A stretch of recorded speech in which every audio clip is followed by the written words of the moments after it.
me out to the ball game. Take me out with the crowd.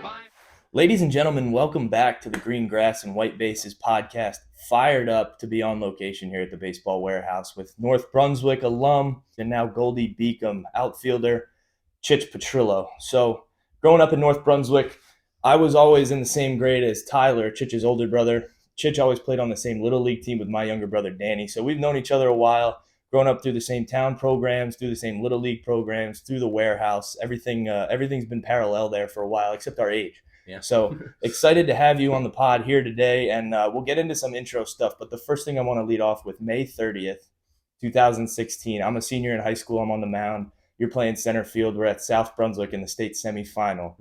Either their 4 or 5 hitter comes up. I remember dropping a changeup at his ankle. Ball goes up.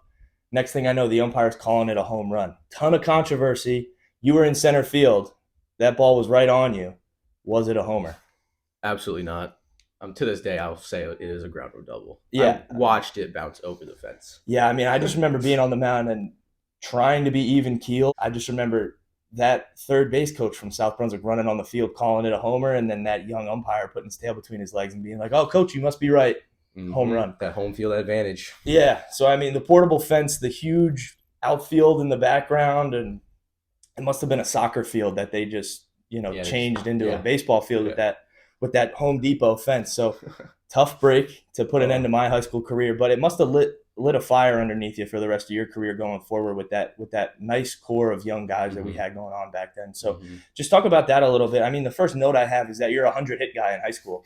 And I know we've all seen that video around here, you dropping a bomb over the left field fence at North Brunswick to get that 100th hit and get to triple digits. So just talk a little bit about your high school career and what it was like growing up in North Brunswick, having a couple different head coaches there, and then coming up through this warehouse organization. Yeah, starting off with my freshman year, to this day, I still say it's my favorite year of baseball of all time. Just getting that opportunity to play with my brother, play with you, play with all these guys that I always looked up to growing up. It was a very cool experience, and we faced a lot of adversity that year, and that was probably my first time as a grown athlete where I had to kind of dig in and then kind of get that competitive gear going in full force, especially that South Brunswick game, because we were riding into that game really high. We had that 2-game win streak in the state playoffs, and that kind of shot us in the foot. And then when we didn't do anything wrong, things were going our way, and that one time things didn't go our way, we were kind of like, what do we do now? Right. So that was kind of the first setting stone of what to do when that situation happens again. And going back into the whole North Brunswick baseball warehouse thing, North Brunswick is my whole leeway into sports. Like my friends that I have growing up still play baseball to this day. You, your brother, Mike Dempsey, all those guys, Gaeta, my brother. It was just that whole thing kind of taught me how to be mature off the field, but also when I learned to play with you guys, it taught me a lot of things going on into the whole world of baseball. So that was really cool. The whole growing up with your friends and then playing with them after, it was just a dream come true, basically. Yeah, I mean, it's awesome because I know from my perspective, it was always like looking at guys like you or guys like Danny, my younger brother, where it was like, okay, like we have to kind of set the tone for these guys. So it's cool to hear, even all these years later, it's cool to hear that like you guys, that relationship was working both ways, where it was like you guys wanted to make sure you could hold your own up with us, and we wanted to make sure we were setting the right example for you guys. So it's cool to see that worked both ways. And then coming back to like the baseball warehouse. So obviously we're here in the facility, and we're just talking about back there in the batting cages, how much this place has grown. Even since, I mean, I've been out of high school a lot longer than you, but talk about, because if I'm not mistaken, you were on the first summer team that the warehouse had, right? Yeah, I think so. Yeah, back in the day, whatever it was, 7-8 years now. So talk about the guys on those teams. I know Danny was on the podcast a couple of weeks ago, told some awesome stories about, because that team you guys had was electric, and you guys won. Yeah. You guys won a ton of baseball games. So talk about what this facility has offered for you and what playing on that team and getting those roots from a travel side of the game has done for your career. Baseball warehouse taught me everything about friendship and trusting in with your friends and learning how to get that grind in with your friends at the same time. I didn't realize it until a couple of days ago that we were the first summer team here, and for it to be that way, we had a lot of good kids on that team. There's I don't think maybe 2 or 3 kids on that team ended up going their own separate ways and not playing college baseball. And in that sense, the group that we had, it was electric on and off the field. I mean, I could give you all the hotel stories, going to Boston, going to Maryland, and sitting around until the crack of dawn playing cards all night with all these different kids jumping off beds, breaking beds, all that. But the warehouse taught me a lot of how to be nice to people, as well as get on them when things get tough. And that you don't really get a lot when it comes to baseball academies and baseball learning facilities. And the warehouse just kind of taught me how to be a family as well as compete with each other and go one-on-one with one another. Yeah, 100%. I think the cool thing for me, now that I get to see it more close up from a coaching side instead of just how it relates to me as a player, has been to see how, like you're saying about how it becomes a family, like we're around each other here where we have practices a couple times a week. I don't think most travel facilities do that. We go and play all these tournaments. Sure, all these teams do that, but we end up finding places to travel all around the country where we can go out and really get in that tight-knit environment where you're spending a week with your boys all in the same place. And as much as you get to hang out with each other, you got to go ball out once you get on the field too. And then now we have lessons. We have the lifting program where our guys are around each other all the time, and creating that family is something that's really important. Creating that atmosphere where winning stays at the forefront. That's the goal. Yeah, exactly. That's the goal that everybody's after. I think, like you're saying, in a travel baseball environment these days, right? I'm sure you still look back at these high school guys and see how that whole dynamic works. Like, a lot of it comes down to where am I ranked? What are my metrics? How am I doing in showcases? So what kind of value were you able to put into this culture that we have here where winning has to be the most important thing? And speak a little bit to how that'll relate to individual success, right? We're not going to win if our guys don't go ball out and make sure their numbers are good. But also, if we're only worried about ourselves, especially in a game like baseball, that's tough to do. So speak on how that culture has kind of led you in and pushed you to the rest of your career. Yeah, the whole family culture of the baseball warehouse is kind of what got me into just focusing in on myself in the later on years, like the college years, and kind of honing in on what I really want to do. When it comes to being around those guys all the time, every day, 24/7, you start to get a good bond with them and start to understand how they work and how they work, and they know how you work. So with that comes when you see others and your family in adversity, you know how to calm them down, you know how to control them, you know what fires them up, you know what gets them going.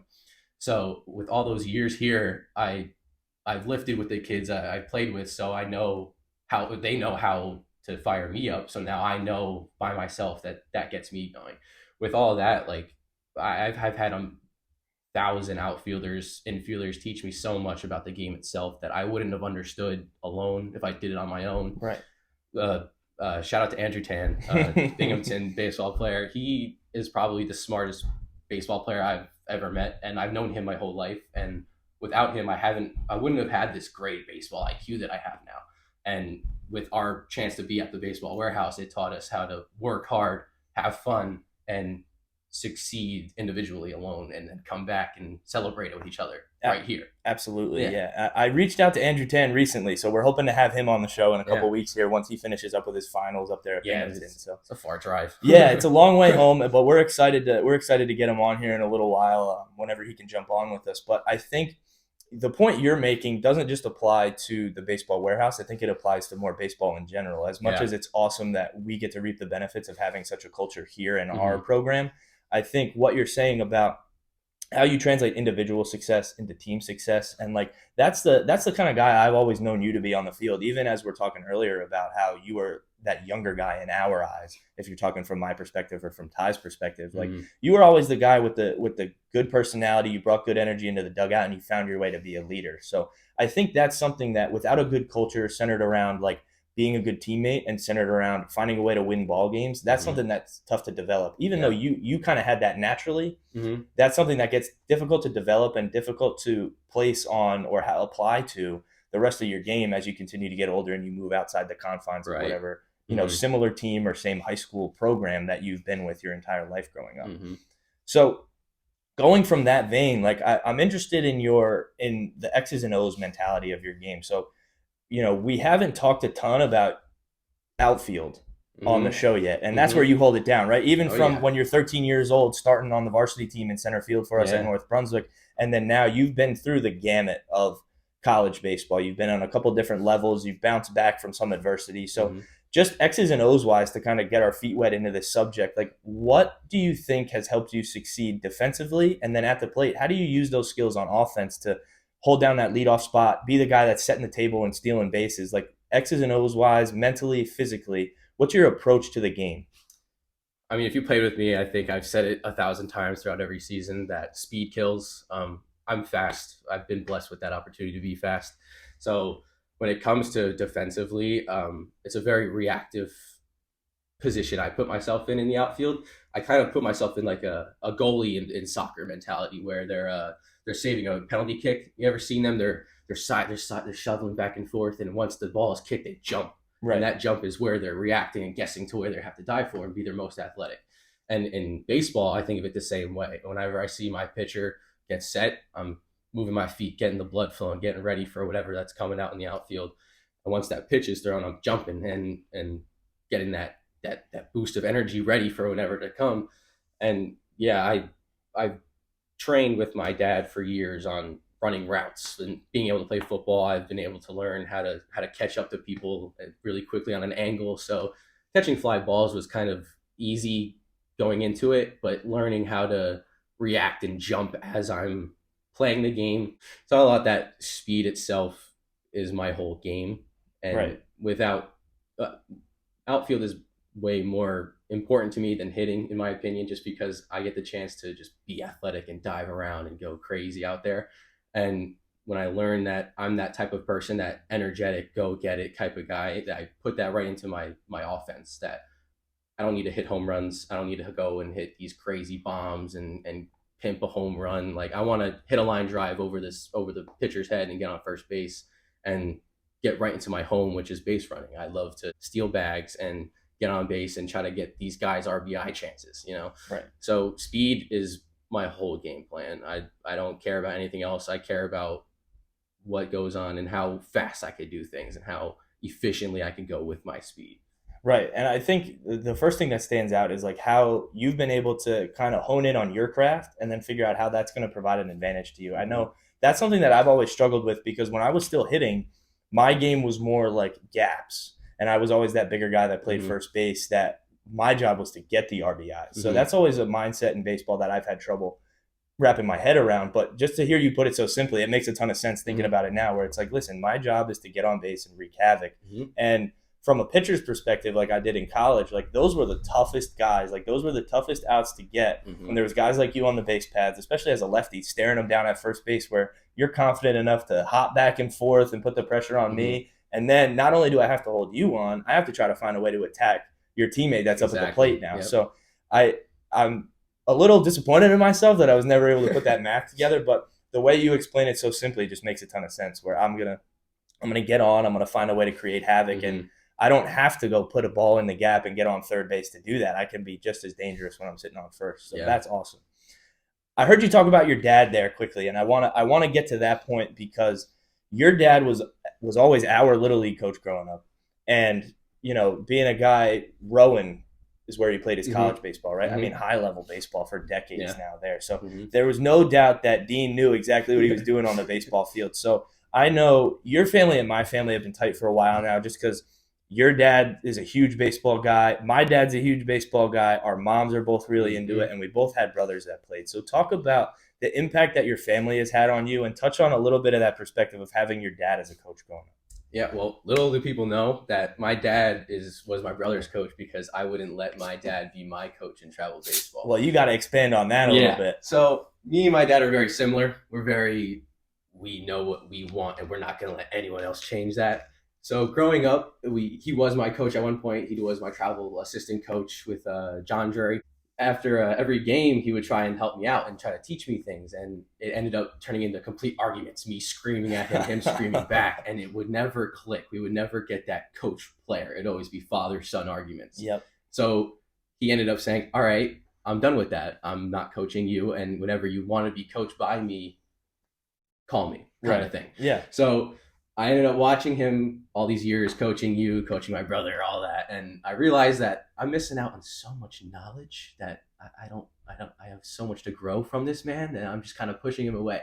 So as I got a little older, like he still wasn't my coach, but I was always being able to get home and say, did I do that right? Did I swing that correctly? Did my swing look good? And he would give me the brutally honest answer, and that's what I needed as a player because I've always had these guys who kind of softened up my faults. Right. And he was the kind of guy to say, no, you're wrong, and you didn't do something right there.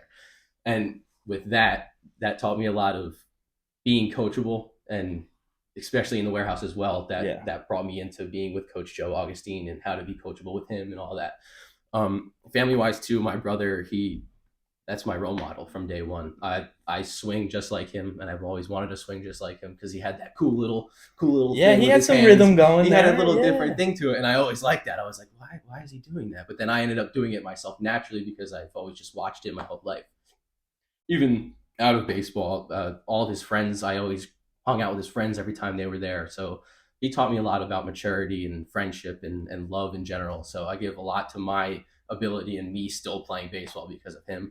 And my mom, that obviously baseball moms, we know that No doubt. those are our number one supporters. Those are our biggest fans from day one. They always want to see you succeed no matter what. Even if you're doing the best, they want to make sure that you're even doing better. Yeah. And that's our moms to a T.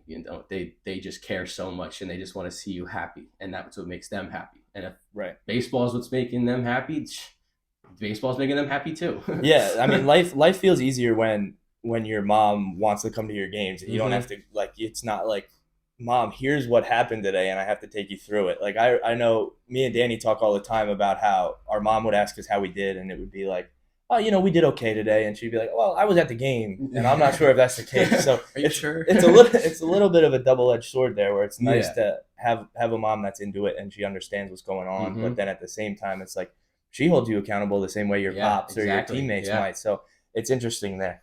Going back to your team that's coached by John Drury, I mean, local legend, New Brunswick canine police officer, like awesome figure in the North Brunswick community. But what I want to touch on there is, you guys went out to Cooperstown, and you were number one in pool play through the first 5 days. Yeah. And then that last day, I think you finished pool play at like 6th out of 104 teams that are there. Just a local town team from North Brunswick, when there's teams that are flying guys in from all over the country, even at 12, 13 years old. Yeah, it was awesome being a fan.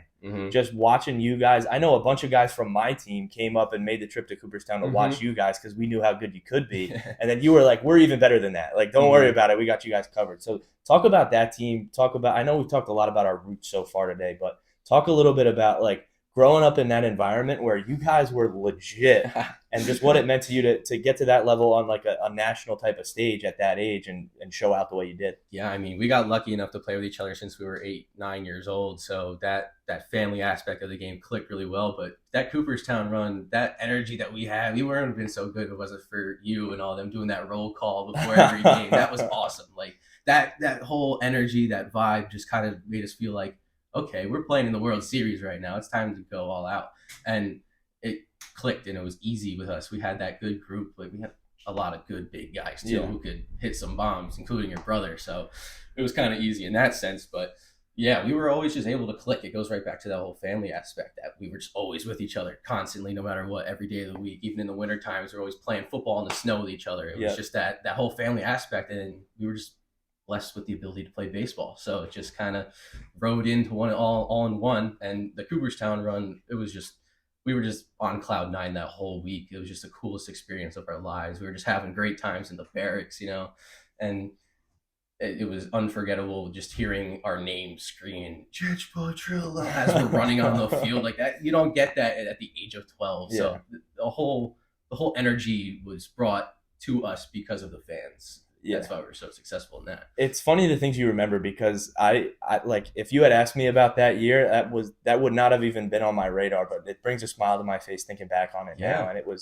was awesome because that type of stuff doesn't happen if you don't succeed on the field, right? So like, as much as that might have propelled you guys. Like, it's not, we're older brothers. So as much as we love you guys, we're going to pick on you a little bit. If you guys were getting beat up on, I think that roll call stuff would have stopped too. So, I mean, awesome to think back on it, but also awesome to think back on how successful you guys could be at that level. And I know the Cooperstown experience is awesome. You talk about the family aspect. My team went out there when we were 12, and I think we went 500 on the week, and it's some of the best memories of my life, even still. It's crazy to think that that's half my life ago now. But anyway, like, getting in that barracks, right, quickly shift from that. Getting in that barracks environment where it's like, it's not like you guys are all in the same hotel. You guys are all in the same room. You're just in like a trailer. Yeah. And you're sleeping in bunk beds, and you're getting up in the morning and playing wiffle ball, going to breakfast, going to the cage, playing a doubleheader, and then rinse and repeat for a week. So it was awesome. And to think back on your team, like, you're a college baseball player. Danny's a college baseball player. Alex Antigua's playing college baseball. Felix Diaz playing college baseball. Kelson Hobson's a Marine, right? Aiden Drury is working with Barstool Sports. So the impact that baseball and sports in general can have on bringing guys from a community together and creating that relationship, just as cliche as it might sound to say, like, there's real life examples of how this kind of stuff that we're into transcends sports, and it's bigger than just getting on the field and hitting home runs or stealing bases. It comes down to life and how that propels out and kind of leads us into whatever comes next after that. Exactly. So that's an awesome environment to see. So speaking of that environment, right? I know a couple of things about us growing up was we always were going the flow. Oh, yeah. We were always rocking the stirrups. Huge baseball swag guys. Big on the swag. Talk about growing up where, you're in high school and there's kind of no rules and you can do whatever you want when it comes to growing your hair and wearing whatever you want on the field. And then now I'm out of the game for a couple of years now, so I might be missing some of the new school stuff that you guys are doing now. So touch on some of that OG stuff back from when I was playing and how fun that was to get into. And then nowadays, like, maybe some of the stuff I'm missing that you guys are doing now. Yeah. Well, I mean, the flow, that's never going to change. I mean, the flow started with hockey, right? That was I think they call it the lettuce on the ice. On the baseball field, it's always the flow. It's always a flow. Yeah, I saw it with a bunch of NHL players, and that kind of caught my eye. Like, maybe I could grow my hair like that. And then it started getting curly in the back. I was like, ooh, this is looking really nice. I'm not cutting this. And then it was me and you just going back and forth with it, being the Flow Bros in North Brunswick. And that was sick. And you were the one that put me on the stirrups too. I saw the look on it. I was like, wow, that's like old school, but also it's updated now because no one's been wearing it. And I was like, I want to wear those too. And then once I started putting them on, we got John Jury saying, all right, we got the whole team wearing stirrups now. And we're getting the whole North Brunswick wave. So we kind of sparked that. Shout out to you on that one. But yeah, the baseball swag, I've always wanted to be different. I've always wanted to wear the things that some people may not wear, not trying to show out as different as other people. Right. It's just like my preference. Even when I'm out walking around the streets, I just like to wear the different shoes that people don't wear, different colors, all that. So now this upcoming season, I'm wearing Jordan 6 high top cleats. Love it. Yeah, love it. Just being different. Like they're football cleats, but they're comfortable in my feet, and that's what matters. They look cool. Being comfortable is all that matters. You play good, look good. Absolutely, yeah. And that's something. I'm glad you brought that up because that was the first point that came to my head. I know I would always hear, like, you don't have to be flashy to play good, but it was like, listen, I want to rock something different, and if it's going to give me a little bit of a mental edge to say I look sick today, then if anything that's going to help propel my game, and then like look good, play good, there's no doubt, like it translates, right? And I've even heard that in the classroom. I heard early on in my college career, one of my professors said, "Dress well, test well." I was like, perfect, right? So you get up for your exam, and instead of rolling out of bed and throwing on your sweatpants and a hoodie, you put on some khakis and a polo. Yeah. Next thing you know, I mean, who knows if it really translates, but if your mindset says, I'm going to go to a couple points higher on this exam because I dressed nice for class, well, if I can throw my stirrups on and have sick hair on the baseball field, if that helps me a little bit as far as mental edge, then it's worth a shot, right? And I know I've seen that a little bit these days where they have those services now where you can like ship your cleats out and just put spikes on any shoes you want. I have seen that too. I'm so upset that I missed the train on that. Like, I got out of the game just before that took off. That would have been a game changer. I heard they're expensive though. I've never really looked into it, but I heard that if you were to like custom a shoe and turn it into a cleat, it's a little pricey. You know what? I heard now recently that there's a company where you send them whatever shoes you have, and they'll send you back just Ziplocs with spikes that you just screw into your shoe. Wow. So that might be the little more cost-effective option if you're looking to get creative with it. That's beneficial. I know Hondo, who we just had on the podcast. The episode dropped yesterday. Yeah, shout out Hondo. He does that with all his golf spikes. So he orders like Jordans online on the sneakers app, and then he gets the cleats and he just screws them in. So he's, again, if looking good takes a couple strokes off your golf game, looking good puts a couple more points on your exam, who's to say it won't help you out on the baseball field? Exactly. That stuff's good. I remember with the stirrups too, man. I always wanted to wear them for like a year before I started. I wanted to wear them. And I told my dad he had to order them for me, being the equipment guy. Like I was like, Dad, I need these. I need like birthday, Christmas, Easter, like holidays. Anytime, I was like, I need them. Just anytime you have an opportunity, just put them under the tree or whatever. Yeah. But the issue was always that he's working at Rutgers. Everything comes in red and black. We're blue and yellow at North Brunswick. So I ended up getting blue baseball socks from the Models back in the day and just drawing an outline and cutting them out. So like every week I was going to Models because as soon as they went through the wash, they're getting frayed out. And again, it would work against me where I was like, last week I was looking good, but this week I got frayed stirrups on, so I got to go get some fresh ones. Another pair of socks. And then finally, after like 6 weeks or so of me going to Models and dropping $10 on socks, I finally got some legit blue ones. So it blew up from there. In a similar vein, you are a guy that posts awesome music on your Instagram story. Thank you. You're welcome. I mean, thank you. I've never right? had that compliment. So, and those are the best people on social media where it's like share new music. I know no matter who puts it up, if I see a song on someone's Instagram story, I go to Spotify, I'd like it right away because it's like if you like this song enough to recommend it, I gotta listen. Same thing. Our musical tastes are probably a little bit different. But when it comes to a pregame playlist, like you got the kind of vibe that I like on a pregame playlist. So talk about your go-tos when it comes to getting your mind right to get into that game. Oh man, I love music. I'm so glad you brought this up. When it comes to that, I just love bass. I love anything with a nice drum to it, or even like a horn. I love trumpets to it, but with like a strong hard beat. So I'll listen to.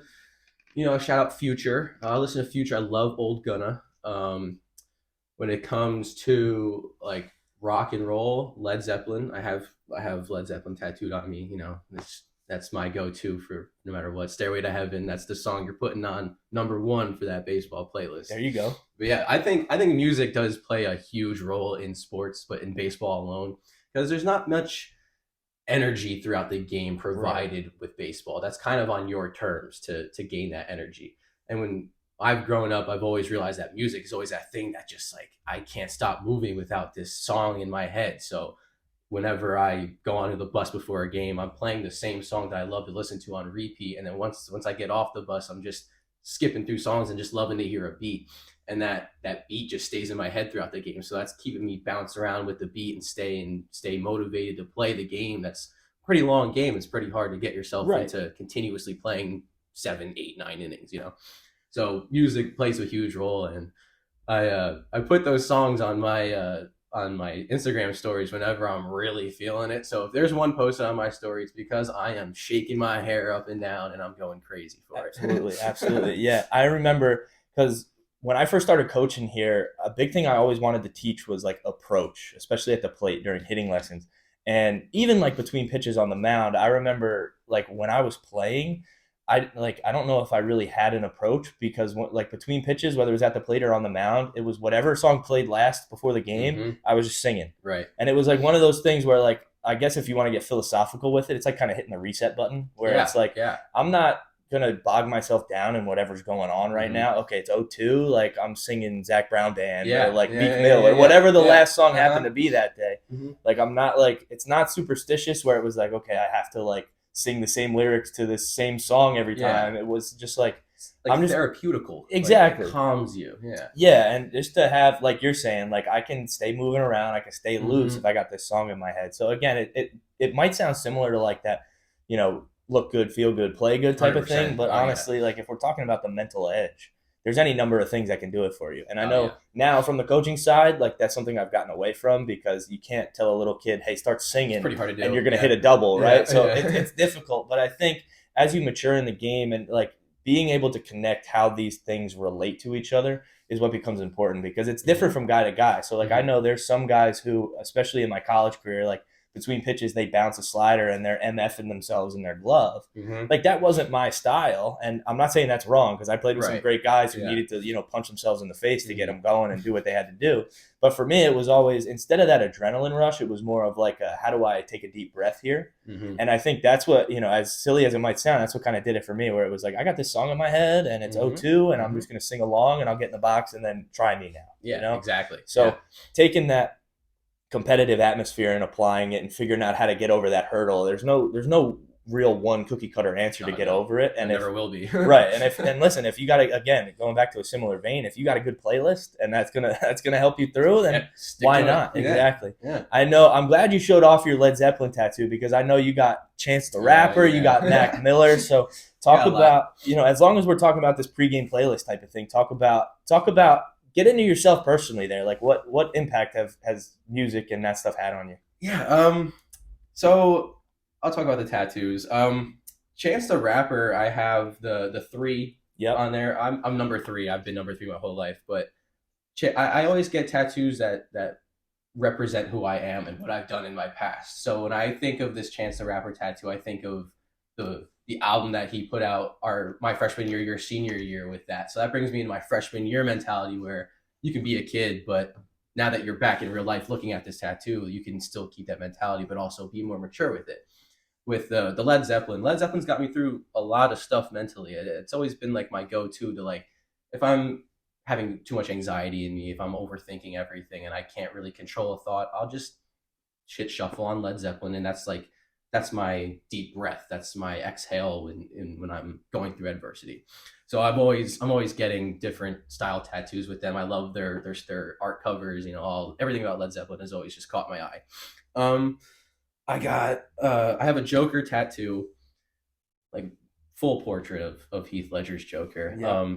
I put that into my mentality. I played football in high school. I was a quarterback, but I'm short. I'm short and skinny, and quarterbacks are very tall and they got to be big. And I ended up putting myself. I loved The Dark Knight growing up. I love Heath Ledger. What he did to put himself in that role, the storyline behind his whole life is just so touching because of how hard he worked to get that role and all that. But that I put myself in the mindset of the Joker to make myself go crazy. Like if you're not big enough to hit with these other kids, you got to just go crazy enough and turn on that energy circle and just go crazy. So a lot of the tattoos I have do have meaning, but when you look at them outside, they look dumb. Like they look like I wouldn't say that. Yeah, a little different, a little like, who would get that if you were looking at it? Like I would never get that tattoo. I get what you mean, but at the same time, right? Like you're able to sit here and explain that meaning. Like I know I was never a tattoo guy because it was like way too much commitment for me. It was like, I'm gonna put this on, and then a couple weeks later, I'm gonna be like, holy cow, what did I do? Right? But like, yeah, like somebody else that's looking at one of your Instagram pictures might be like, what's this kid doing? But you can sit here in this environment, right, with the cameras on and you're mic'd up and say, listen, like this stuff has meaning to me. That's important and great. Like nobody else is wearing your tattoos. Yeah, exactly. So like that's exactly how I feel. If it provides value to you, or you can look back and say, listen, this is meaningful enough to me that I want to have it on my body, then more power to you. Exactly. I want to touch on the football thing you brought up. So I know these days the way the game is trending, it's a lot more towards specialization. Yes. Kids are focusing on one thing really early, and I think there can be some value in that. Don't get me wrong. I think getting really good at one thing can be something that propels you to a lot of success in that industry. The flip side of that is putting all your eggs in one basket at a young age seems to be a tough proposition for a lot of guys. So talk about, I know I played basketball in high school. That was always my thing growing up. And while Coach Joe's in the other room here, my favorite part of that was that I made a deal with him that I didn't have to come to the 6 a.m. lifts on days where I had basketball games. So it was a treat during the winter that a couple days a week I didn't have to set that alarm for 4:30 in the morning. But talk about the value in being an athlete overall, and then how that applies to baseball through your ability to succeed in multiple sports while you're at the high school level. Yeah, if I didn't play more than one sport, I wouldn't be as coachable as I am right now. Like, if you're just playing with one sport, you're kind of just sticking to your own gut, and you're not really expanding your opinions on how you're playing. When you end up playing different sports throughout your life, you're getting different opinions on different sports and different genres of ability you can do in yourself. So that's giving you the idea that you're more athletic than you think you are, and you're capable of doing so much more. So why not expand? Why not go out and play football and try soccer, or try fencing, anything. It doesn't Right. really matter. And that teaches you that some coaches are going to have different styles. Some coaches are going to be a lot angrier. Some coaches are going to be a lot more calm than others, and that taught me how to handle myself and handle myself mentally of what they're giving me in every sport. Like in football, it's a lot more tough. You're getting coaches grabbing your face mask, headbutting you, telling you that you're nothing, you're this, you're that, you're that, just to get a fire under you. But you're never going to get that in baseball because it's a totally different sport. It's so much more like you got to take a deep breath. You got to just relax. So I've been able to learn all different types of mentalities and different feelings through playing different sports. Right. Like being able to have variety in athleticism shows that you're able to have so many different opinions and from others and take that into yourself and replicate it. No doubt. Yeah, and I think I always think of it now from a like reflective lens, like trying to be like a talent evaluator and looking at younger guys now of an athleticism standpoint, like you started off with. But two, the point that I like that you made is it's a totally different mental environment too. Like I know similarly, probably not. I don't know anything about football, at least the inner workings of it. But like in a basketball mindset, like halftime conversations, pregame conversations were always like high volume, get in your grill, fire you up, and we're going to go run through kids when we're out on the court. In football, I'm guessing it was kind of similar to that. Maybe a little bit different, but along similar lines so far as like baseball's not like that. No, like you don't see coaches opposite. giving hype speeches because listen, you can't carry the hype through 7 innings or 9 innings depending on what level you're at. But I think the value can be, listen, when it's my time to go, I have that football or that basketball mentality where it's like I'm ready to run through that brick wall. I know that's something that baseball coaches say a lot. Like we want guys that are ready to run through a wall, that drink from the fire hose, like that kind of thing. Yeah. So being able to gain that mental edge from playing different sports and being in those different environments, but also the great point you made is how does that increase your athleticism? Exactly. That's something that now being a recruiter at the college level, like we're looking for athletes because we know if you're an offensive guy, listen, pitchers are athletes, and I'm going to stick to my guns on that. I agree on that. As a fielder, I agree that pitchers are certainly athletes. I appreciate that. And of course, I'm very biased in that regard. But when it comes to offensive guys, like if you're a guy like you that plays center field at the high school level or at the JUCO level and you're a superior athlete, like I know if I got to stick you at second base for a game, I can do that. I can put you at all 3 outfield positions. And then at the plate, even, sometimes you're going to run into one, but if you don't, you're going to go get on base and you're going to steal us a run. Right. So, how can you benefit your athleticism from coming into a baseball facility and lifting and doing the strength and conditioning stuff? Certainly.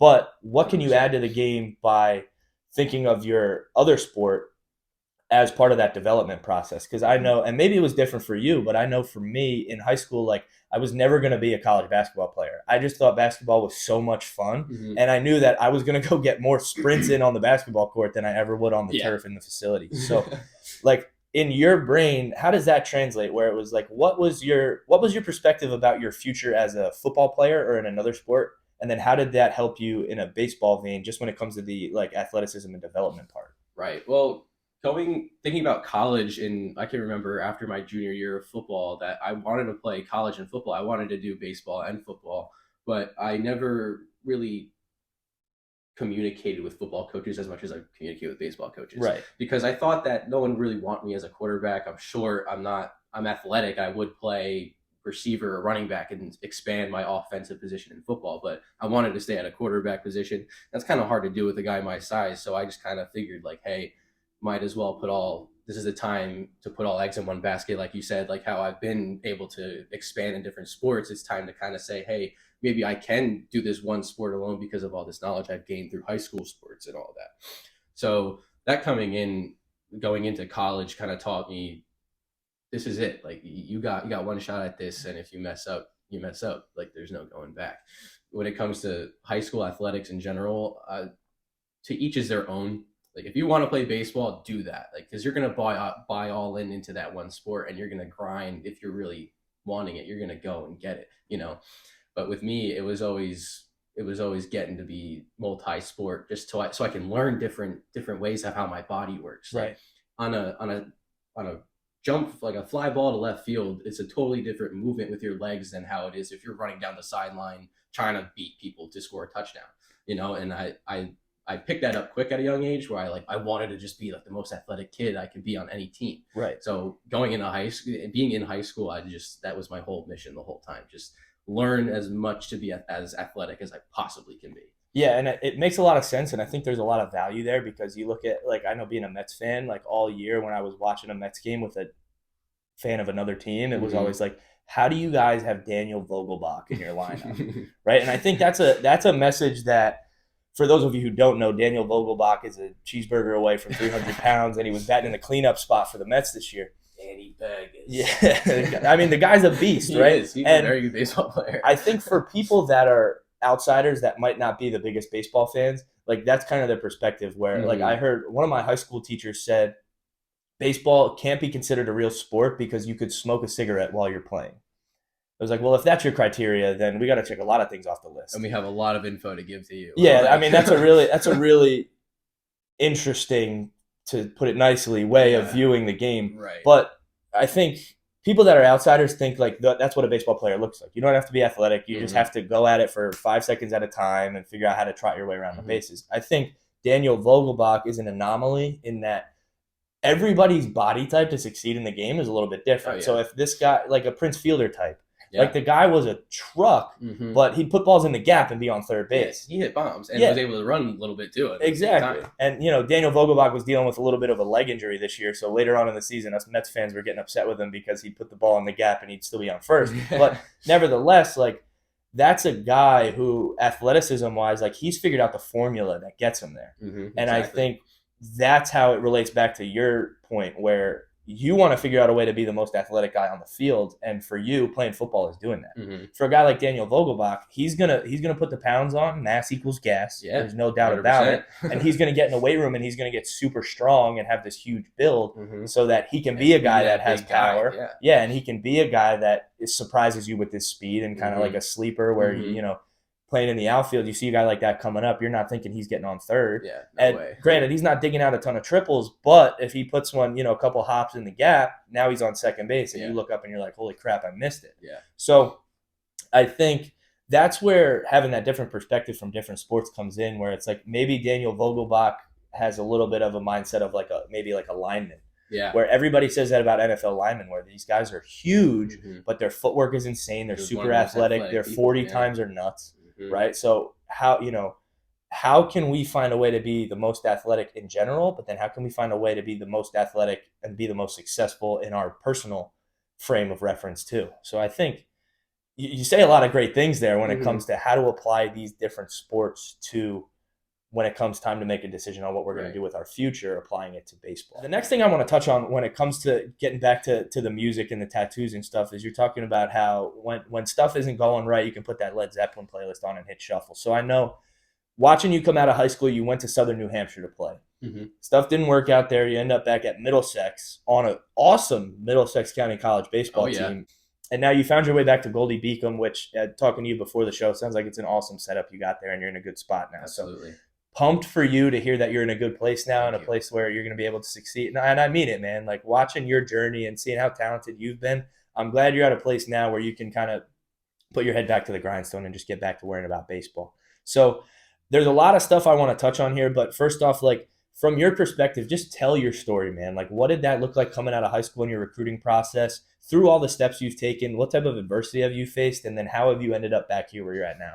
Yeah, it's a wild ride. My junior year, I had a lot of good D3 offers for baseball. I had a lot of looks with in the NJAC, I'm not gonna name all them, whatever. And I felt myself wanting to more for myself. I always wanted to test myself when it came to baseball. I've always wanted to get myself in the highest level possible. So I made a bunch of emails to thousands of schools, D1, D2, D3. I think only one D1 school replied to me, a couple D2s, and a bunch of the D3s that I've been in contact with that whole time too. I never really got the thing that I was expecting myself to get. And that taught me a lot. Just like, you're not always going to get what you want. You're not this big, great athlete that you think you are just because you're good in this one town alone. There's a bunch of other people like that. So I learned that pretty quickly just by recruitment stages. So I ended up coming to the warehouse and being on hitting in the cage and having good conversations with Coach Hondo. He was nice enough to shoot them an email about me and tell them how I am as a player. And right off there, we had a summer tournament with the warehouse in Boston. So it was close. New Hampshire was like an hour drive from where we were to the school. So got on quick, had a good quick connection with the coach. Awesome coach. Coach Loazu is a great guy, knows his stuff. He's a grinder and he gets his kids in shape for sure. Loved the conversation, open-handed, committed there, loved everything about it. Going into college, I 100% wasn't ready to be a college student. I was very immature. I just wanted to do my own thing, stay in my room, play Xbox. You know, the new COD came out. I just wanted to sit and do that and go out with my friends and party on the weekends. And I never really took the academic part into my real lifestyle. I didn't do anything. I took 5 classes that fall semester at SNHU and passed 2 of them. And it was just that alone kind of taught me that, okay, maybe I'm not ready for this. Maybe I do need to take that step back personally and go into do a JUCO route because this isn't working. Plus, I had a lot of mental issues going on. I wasn't happy with who I built myself up to be in that point of my life. And I wish that a lot of it would change. So went home and for winter break around the same time as now. And I went to my parents. I was like, I messed up big time. My grades aren't good. I have a 1.3 GPA after this fall semester. I want to come home and I don't feel like I'm doing this right for myself. So they were mad, obviously, as any parent would, of course, you know. Right. But they understood. They realized that I do need that time. I do need that help and I need that relaxation period. Came home, came home after that first semester, that fall semester of 2019, and then went to Middlesex, and then COVID hit. So as bad as it is to say, in my personal life, COVID 2020 was probably like the year that saved my life because that kind of gave me time to can't tune everyone out because I had to quarantine by myself. So I would be sitting in my garage for that 8-month span, just constantly growing as who I was mentally, who I was physically, and what I really wanted in my life. And also being in Middlesex, shout out Middlesex College, because Coach Mooney, Coach Wines, all of them, they brought me in and really took me in to get my grades right, get my classes in order and all of that. So big ups to them. But it took a while to get back to what I really wanted to do and what I really wanted to be, which was a baseball player. Because after when I got to Middlesex, I was like, this is it. I'm just going to get my associates and done with baseball, over it. Like, I'm going to go and work in HVAC and because I got a good, nice little setup there, you know. But I had Coach Mooney text me in after my first year at Middlesex, did pretty well, batted like 350 or whatever. I don't know. Had a good half year because that 2021 season didn't count. And I had Coach Mooney hit me up and say, give me your top 3 schools and I'll try my best to get them in because you deserve that. And I said, appreciate it. Here you go. I got this, and Goldey-Beacom. And I was like, Goldey-Beacom's my number 1. I've been looking into them online. Their team's really good. You know, they have good energy. He said, all right, I'll get in contact with them right now. And then about a month later, he said, yep, the head coach is interested and here's his number, and started conversating with him.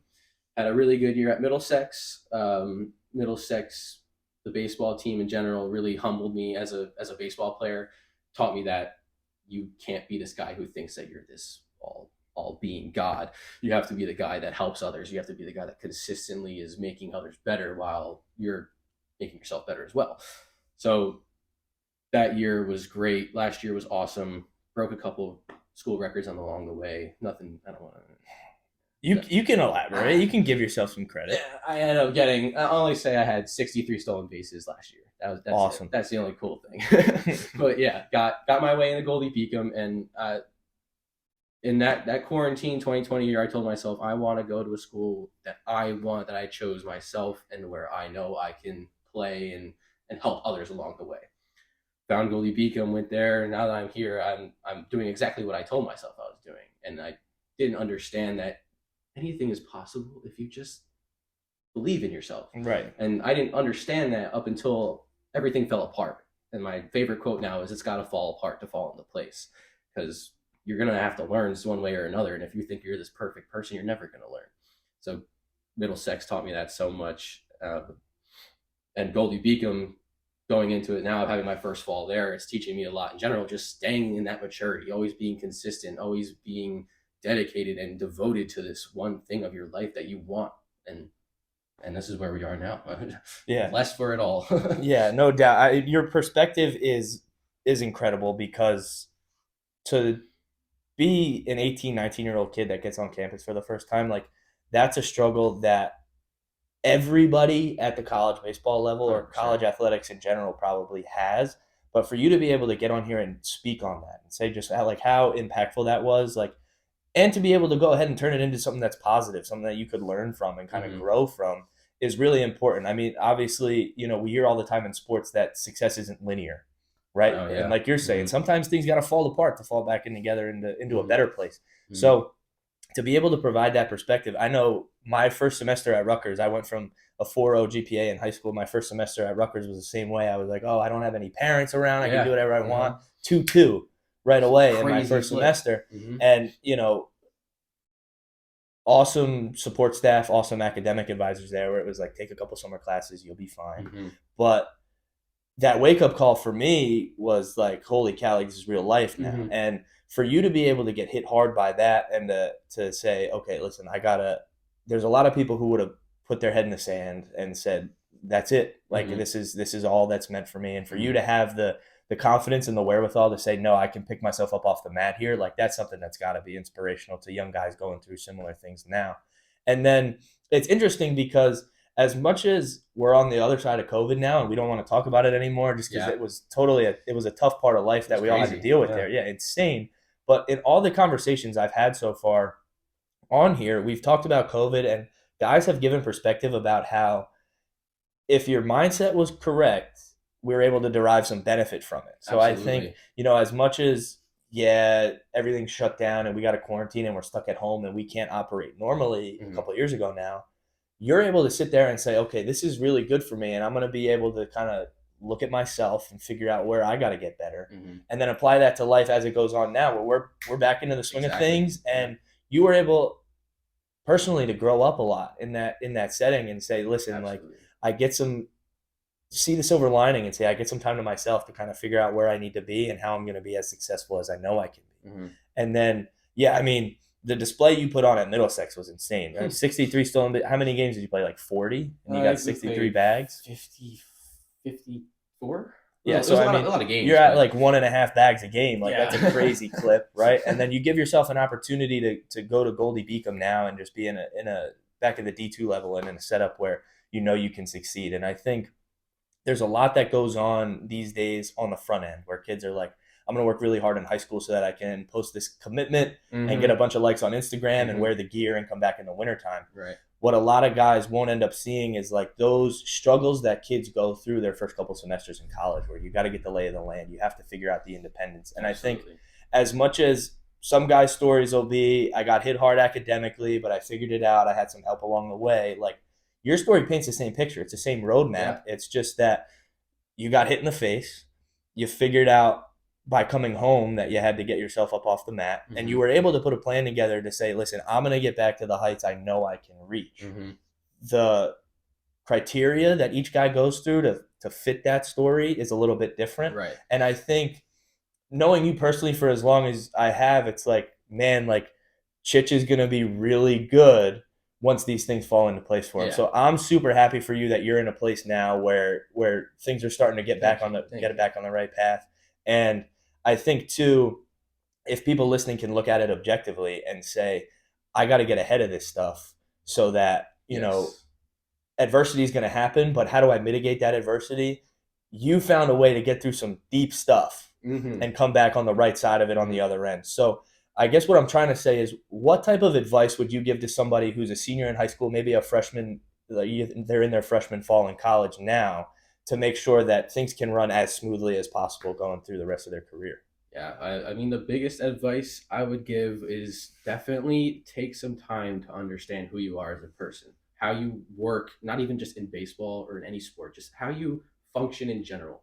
Do you work well with a lot of people? Do you work well with a small group of people? Like, how is your way in school? Do you like being in groups? Do you like being alone? Do you kind of have to dissect your life, like as you are as a person, before you know what exactly it is you want? And I never did that in high school. I just wanted to play baseball. That's the only thing I cared about.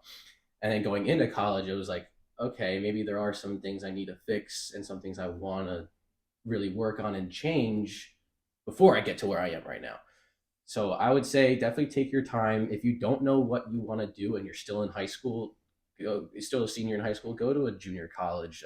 That was probably the best option I could have had for myself. That gives you the time to grow as a human being, grow as a student, grow as an athlete. It gives you that extra 2 years to take that deep breath if you need it, if you're not good at school, to say, okay, this is the time where I can kind of learn about myself and learn how I work.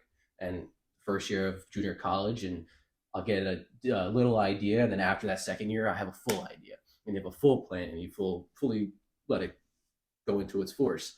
But being how my story was, it would just take your time. Don't fall into a hype. Don't try to put yourself into a spotlight and be that cool guy, because that's what I did my whole high school life, and it got me nowhere. It was a waste of my time. Like, it got me cool friends and popularity when I was in high school, but going out of it, I didn't do anything to work on who I was as a person, because all I cared about was what other people thought about me.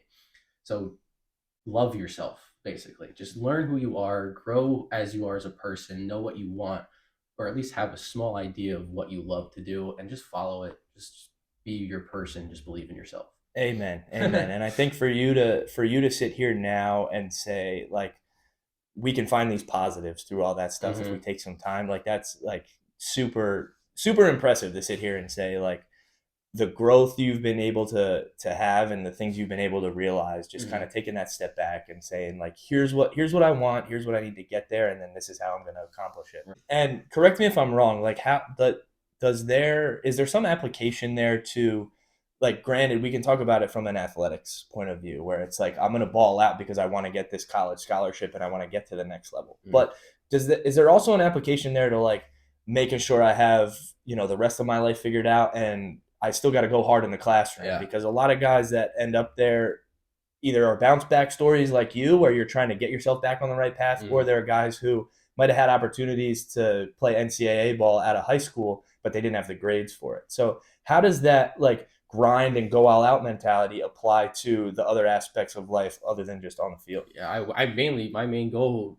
to go back to a JUCO from SNHU was to get my grades up. I wanted to actually see if I could be a student, because in high school I really just coasted on by. I really gave no effort into my ability to do any type of academics. So going into Middlesex, I had that mission that, all right, I want to get a little over 3.0 GPA. I want to test myself. I want to set a goal for myself scholastically, because I've never done that before. I've been able to say, I want 20 hits this season, I want 30 stolen bags this season, but I've never been able to do that with school. Right. So that gave me the time to test myself and learn how I work. And I learned that I like smaller classes. I don't like big 300, 200 lectures. I like to have that teacher interact with me. I like to have kids I can, like, look over and talk to them and know I can talk to them the whole semester, So that taught me my style of learning, taught me what I want to learn in too, because I knew I wanted to stay in sports with my job, but I didn't know what I could do with sports in the job, So it gave me the choice of knowing that I could do marketing in sports, I could do management in sports, training, anything. And so I learned after going into Goldey-Beacom that they had a sports management program, and a lot of the kids on the baseball team are also sports management majors. So I was like, okay, going into this new school, I have these this group of kids that I can just feed off of, and they can teach me stuff about the same major, which I wouldn't have thought about, which I didn't think about at all at SNHU. I didn't really care to think about whose major is what and what kids are doing, like, learning, and what's, like, the biggest major in that school.